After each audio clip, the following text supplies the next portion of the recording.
রংপুরের মিঠাপুকুরের চেংমারি ইউপিতে নাগরিক সেবার চরম দুর্ভোগ। নারী প্যানেল চেয়ারম্যান পেয়ারী বেগমকে হুমকির দায়িত্ব পালনে বাধাদান করাসহ ভয়ভীতি প্রদর্শন ও গুন্ডা বাহিনী দিয়ে পরিষদের সার্বিক কাজে বাধা সৃষ্টির অভিযোগ উঠেছে একই পরিষদের পুরুষ ওয়ার্ড সদস্য রায়হান মিয়া, আতিয়ার রহমান, হারুন মিয়া ও মিজানুর রহমানের বিরুদ্ধে। এ ঘটনায় আজ 15 অক্টোবর রবিবার 24 তারিখে প্যানেল চেয়ারম্যান পেয়ারী বেগম উপজেলা নির্বাহীর অফিসার ইউএনও বিকাশচন্দ্র বর্মনের নিকট একটি লিখিত অভিযোগ দায়ের করেছেন। বিগত 17 এপ্রিল 22 তারিখের রেজুলেশন মূলে 1 নং প্যানেল চেয়ারম্যানভুক্ত হন সংরক্ষিত মহিলা ওয়ার্ড সদস্য পেয়ারী বেগম। সাম্প্রতিক কালে দেশের রাজনীতির পরিবর্তন হওয়ার পরেই চেয়ারম্যান রেজাউল করিম টুটুল বিভিন্ন ঘটনার আলোকে আত্মগোপনে চলে যান। এর প্রেক্ষিতে panel chairman Pyari Begum Chengmari union পরিষদের দায়িত্ব পালন করে আসছে। উক্ত অভিযুক্ত ওয়ার্ড সদস্যরা পেয়ারী বেগমকে চেয়ারম্যান হিসাবে মেনে নিতে না পেরে তার বিরুদ্ধে একের পর এক হয়রানিমূলক কর্মকাণ্ড ঘটাতে থাকেন ও নিজস্ব গুন্ডাবাহিনী দিয়ে তাকে নানারূপ হুমকি প্রদর্শন করে আসছেন।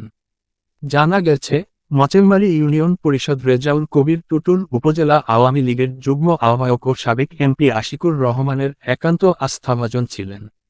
ইউনিয়ন পরিষদে গত 2022 সালের 17 এপ্রিল সাধারণ সভায় 7, 8 ও 9 নম্বর ওয়ার্ডের সংরক্ষিত নারী ইউপির সদস্য পেয়ারী বেগমকে 1 নম্বর প্যানেল চেয়ারম্যান মনোনীত করা হয়। গত 5 আগস্ট ছাত্র জনতার গণ অভ্যুত্থানে শেখ হাসিনা সরকারের পতন ঘটলে চেংমারি ইউনিয়নের চেয়ারম্যানও এলাকা ছেড়ে চলে যান। এর কিছুদিন পর তিনি ইউনিয়ন পরিষদে আসেন, কিন্তু ছাত্র জনতার বাধায় কার্যালয়ে বসতে পারেননি। এরপর থেকে ইউনিয়ন পরিষদের সব ধরনের নাগরিক সেবা বন্ধ রয়েছে। এর পরিপ্রেক্ষিতে ইউএনও পরামর্শের panel chairman Pyari Begum 8 September union পরিষদে যান।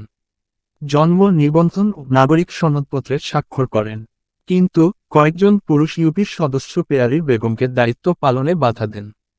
একজন নারীকে প্যানেল চেয়ারম্যানের দায়িত্ব পালন করতে দেবেন না বলে তারা জানিয়ে দেন এবং নানা হুমকি ধামকি দিয়ে দেন। এই কারণে তিনি ইউনিয়ন পরিষদ কার্যালয়ে গিয়ে কাজ করতে পারছেন না। এর ফলে ইউনিয়নের বিভিন্ন গ্রাম থেকে আসা লোকজন পড়েছেন বিড়ম্বনায়। জন্ম ও মৃত্যু সনদ, ওয়ারিশন সনদ, চারিত্রিক ও নাগরিক সনদ সহ বিভিন্ন সেবা বন্ধ রয়েছে। প্যানেল চেয়ারম্যান পেয়ারী বেগম বলেন, আমি শ্রেষ্ঠ জয়িতা হয়েছি। অপরাজিতা নেটওয়ার্কের সাথে জড়িত, জিআইজেড এর মাধ্যমে সালিশ করে সুষ্ঠু সমাধান সহ নানা সামাজিক কাজ করে থাকি। আমি 1 নম্বর প্যানেল চেয়ারম্যান মনোনীত হয়েছি।